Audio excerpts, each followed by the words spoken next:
Olá, tudo bem? Meu nome é Juliana, eu sou médica neuropediatra na cidade de Jaú e a gente está fazendo a série Decola na Escola, que é sobre dificuldade escolar e o que a gente pode fazer para investigar e para tratar essas questões que têm interferido na aprendizagem das crianças. Vamos ver? Esse é o terceiro vídeo. No primeiro vídeo a gente fez um apanhado geral e por onde começar a investigação. No segundo vídeo a gente já fez um levantamento, mais ou menos, né, citando algumas situações de saúde geral que podem interferir na aprendizagem e o que o pediatra já pode fazer. Agora, nesse terceiro vídeo, a gente vai falar sobre questões emocionais e psiquiátricas que interferem na aprendizagem, tá? Que não são da linha dos transtornos de aprendizagem, mas são problemas emocionais, psiquiátricos que atrapalham a aprendizagem como decorrência do problema de base, ok? Então vamos lá. A gente viu um aumento muito grande de problemas emocionais e psiquiátricos, principalmente na pandemia, associados a muitos casos de ansiedade e o grupo da ansiedade, né? Que engloba ansiedade generalizada, as fobias, ansiedade de separação, os transtornos do pânico, o toque, né, o obsessivo compulsivo. E junto aos quadros de ansiedade, a gente também percebeu um grande aumento nos quadros de depressão. Depressão maior, a própria distimia, que é como se fosse uma depressão leve, só que contínua, né, uma alteração mais comportamental na pessoa, que sempre mais de mau humor, mais pessimista, uma pessoa mais com uma visão negativa da vida. E também a gente teve um aumento importante dos quadros de tique e Tourette, né? Além disso, nós tivemos questões relacionadas à pandemia, sociais mesmo, né? Que entram na questão pedagógica, que daí não é da linha psiquiátrica, mas que também faltou aula para muita gente. Isso eu já citei no primeiro vídeo. E isso é claro que só vai ser corrigido com o tempo e com o reforço que as próprias escolas estão tendo que fazer para ajustar o nível, né, a homogeneidade das turmas, tá bom? Agora, em relação às questões emocionais, não só a ansiedade e depressão chega a piorar a aprendizagem. O que a gente precisa entender é que a aprendizagem é a área mais nobre do nosso pensamento. Então, quando eu tô numa situação de sofrimento, o corpo vai priorizar a sobrevivência, não é? Então vai priorizar o se alimentar, o fugir, o dormir, não é? E vai em detrimento das habilidades de pensamento, de análise, tá?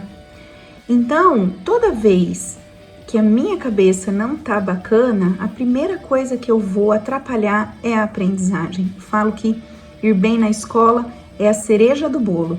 Tem que ter uma infinidade de camadas bem feitinhas para você finalizar com a cereja do bolo, tá bom? E essas camadas, boa parte delas dependem da vontade da criança em aprender.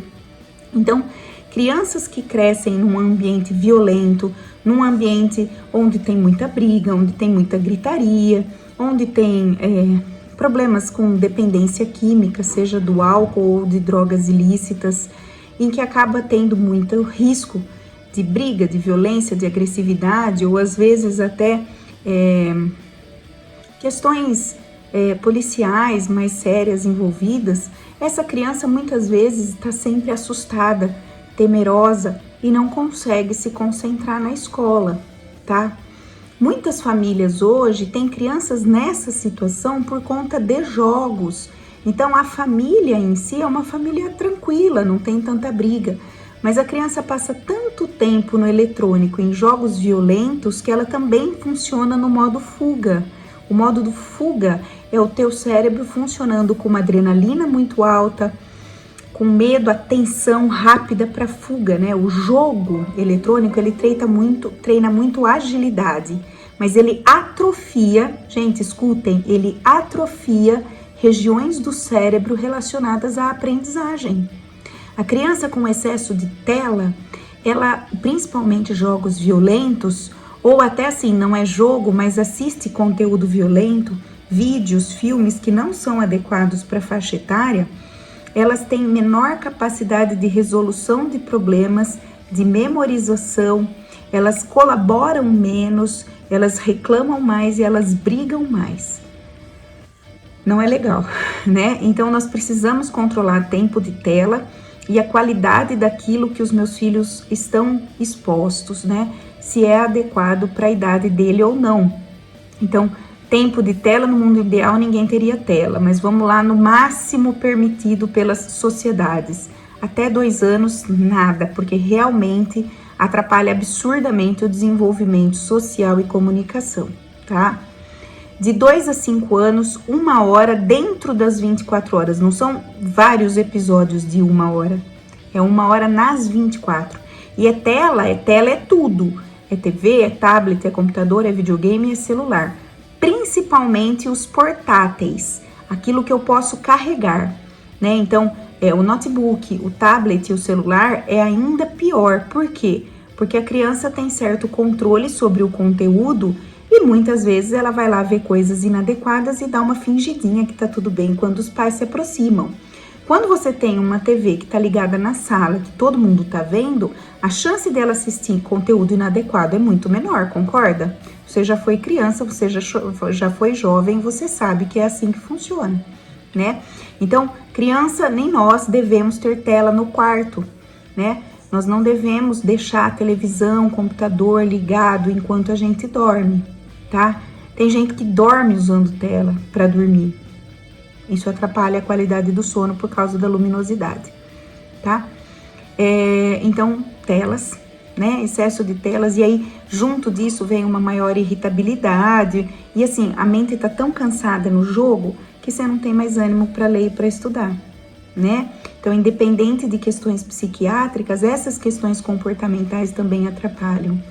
Crianças também que crescem num meio, elas tendem a repetir o comportamento do meio, certo? Então, se a criança cresce numa família onde fala-se muito de doença, de morte, de problema, ela tende a ser uma criança com uma visão mais pessimista, mais sofrida da vida. Então, vamos vigiar o tipo de conversa que a gente tem perto das crianças, porque elas não precisam saber de tudo o que se passa na nossa família, nos problemas financeiros, porque muitas crianças tomam para si essa preocupação e acabam indo mal por causa dessa ansiedade, principalmente os ansiosos, que querem ajudar, né? Que querem falar, poxa, o que eu tô fazendo para ajudar? Nossa, meu pai vai perder o emprego. Nossa, minha mãe não tem dinheiro para pagar as contas. Nossa, minha avó tá doente, vai morrer. Nossa...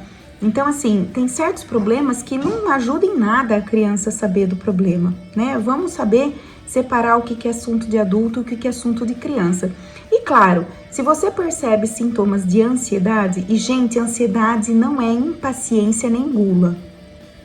As pessoas falam que é ansiedade porque a criança come o tempo todo. Comer o tempo todo pode ser da ansiedade, mas muitas vezes está associado a um aumento de resistência à insulina já por uma dieta de má qualidade, por compulsão alimentar, por preguiça de comer uma comida mais nutritiva e aí fica indo no armário pegar bolacha porque dá trabalho sentar para comer, sabe assim? Então, isso não é ansiedade. Impaciência, que é já chegou, vai fazer. Impaciência, não saber esperar, não é ansiedade. Ansiedade é quando eu posso substituir o termo por medo, por exemplo. Ai, meu Deus, será que eu vou conseguir fazer aquela aula? Ai, meu Deus, e se cair na prova uma coisa que eu não sei? Ai, e se a professora me chamar na lousa e eu não saber responder? Ai, meu Deus, mas e se minha mãe ficar doente? Ai, mas... Então, assim, é sempre uma preocupação com eventos futuros que venham a ter um desfecho, um final triste ou feliz, ou infeliz, ou com problemas. É uma preocupação, é um medo de coisas ruins acontecerem, de eu não ser aceita, de os amigos não gostarem de mim, de eu não saber ler lá na frente da lousa. Isso é ansiedade, tá? E aí dentro da ansiedade você tem as doenças do grupo das ansiedades, tá? E você tem a depressão, que é o quê? Que muitas vezes na infância não vem com choro, tristeza e desânimo, mas com agressividade. Muitas crianças com transtorno opositor desafiante, que é aquela criança que questiona, que é mal-humorada, que enfrenta, que briga, que não faz, que dá trabalho para aceitar o não, muitas dessas crianças têm depressão. E aí, o TOD é sempre uma apresentação de um problema de base. O TOD é o transtorno opositor desafiante. Então, muito transtorno de humor na infância vem com alterações do apetite e do sono para mais ou para menos, né? Pode ter choro ou não, mas geralmente tem irritabilidade. São crianças mais irritadas, que bufa, mal-humorada, né? E que não tem muito prazer nas coisas. Você não vê uma criança serena, tranquila, se divertindo, né? É claro que a avaliação clínica, psiquiátrica, ou de um neuropediatra, ou de um pediatra do desenvolvimento, né? O ideal é de um psiquiatra, é interessante e terapia é fundamental. Mas muitas dessas condições precisam de tratamento medicamentoso. E na infância, muitas vezes a gente precisa tratar a família, porque geralmente você pega pais ansiosos, pais depressivos, que por priorizar o atendimento aos filhos, buscam atendimento com a gente para o filho, mas na verdade estão aos pedaços, assim. Então tem mães procurando ajuda para o filho, para a filha, que se encostou nela na consulta, ela chora muito, que ela não tá bem, né? Pais sobrecarregados. Então, a dificuldade que a gente tem na infância é que, na verdade, quando eu trato uma criança, eu preciso tratar a família. E entendo, uma criança nessa condição não vai bem na escola, tá? A outra questão que é muito importante a gente lembrar é a esquizofrenia, tá bom? O autismo, eu vou falar na linha dos transtornos do desenvolvimento e dos de aprendizagem, que a gente vai fazer um vídeo de cada nesta série ainda de aprendizagem. Mas a esquizofrenia é uma doença psiquiátrica que pode acometer crianças pequenas. A gente não está acostumado com isso. A gente está acostumado a pensar em esquizofrenia lá no adolescente que surta. Mas muito antes dele surtar e sair quebrando tudo, ele já apresenta sintomas prodrômicos, que a gente chama, que são alterações, que são sintomas negativos da psicose, de isolamento social, do embotamento afetivo, tipo, não tem muita expressão de alegria, nem de tristeza, nem de nada, é como se nada importasse, de não se preocupar muito com a higiene corporal, ou mesmo do seu quarto, né? Uma perda da linearidade do pensamento, você não consegue manter um diálogo com ele linear, ele muda de assunto, ele foge, além da possibilidade de ter delírios, ilusões e alucinações. Eu posso até um dia fazer um vídeo de esquizofrenia, mas são quando a gente sai da realidade, né? Ou a gente tem crenças em coisas que não são reais, que é o delírio, e que você não consegue persuadir ou trocar a ideia da pessoa, apesar de argumentação óbvia e mesmo que com comprovações. Você tem as ilusões, onde você vê uma coisa e enxerga outra, e você tem as alucinações, em que você pode ouvir vozes, ver coisas, né? Tudo isso, gente, não tem como aprender num quadro de psicose. Psicose vem associado geralmente a uma diminuição do sono, um aumento de agitação psicomotora e, às vezes, uma alteração no apetite, tá? Então, eu tenho um vídeo no canal que eu falo da diferença tênue entre fantasia e psicose. É muito legal aquele vídeo, procura o link no meu canal. É um vídeo muito bacana para entender sobre psicose. Então, gente, a criança tem papo estranho, a criança tem uns gostos estranhos, você não consegue conversar com ela. Tá estranha? Procura ajuda. Se você achou que tá estranho, ou se as crianças da escola falam, esse moleque é estranho, ele tá esquisito, procure ajuda. A gente menospreza, às vezes, a criança que não sai do quarto, fala, o problema, né? Menospreza o problema. E tem um problemão, uma criança depressiva, uma criança que muitas vezes, de repente, vai ter um desfecho até de suicídio. E aí você fala, nossa, mas estava tudo bem? Será que estava tudo bem? Então, vamos procurar saber o que as crianças estão assistindo, o que as crianças falam, sobre o que elas conversam, sobre o que elas pesquisam na internet. E converse com seus filhos, escute os seus filhos, olhe os braços dos seus filhos para ver se eles não se mutilam, se eles não se cortam. Dê pano para manga para conversar, chame os amigos para vir em casa. Conheça verdadeiramente o que se passa na cabeça dos seus filhos. Nada disso permita que eles aprendam direito, tá bom? E o contrário é verdadeiro, não é porque tá indo bem na escola que não tá em depressão, hein, gente? Por favor, tem que conversar de qualquer jeito. Então, se você gostou do vídeo, curte, compartilha e pode mandar pergunta que eu tento responder, tá bom? E na próxima semana eu vou fazer um vídeo já sobre os transtornos de aprendizagem e desenvolvimento. Combinado? Deus abençoe.